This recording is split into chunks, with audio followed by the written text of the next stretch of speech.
mu ne laa uqsimu danaa gëñ man yàlla bi haazal balad ci biir dëkk muy Makka lu may gëñ wa anta yow xillun aji wàcc nga maanaam ci xeweeku bi haazal balad ci biir dëkk man gëñ naa loola wa walidin gëñ naa ci Adama wa maa walada ak lépp lum jur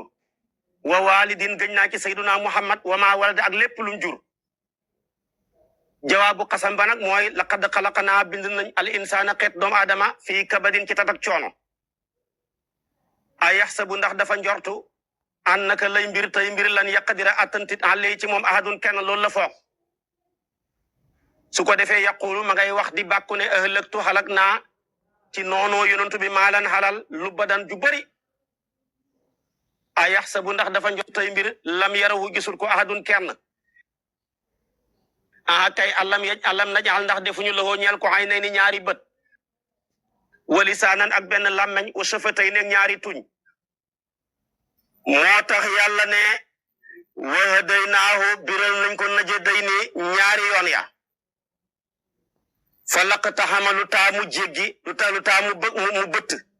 fa laqtaxama lu taamu traversé al aqaba pom bu ñuy tuddee siraat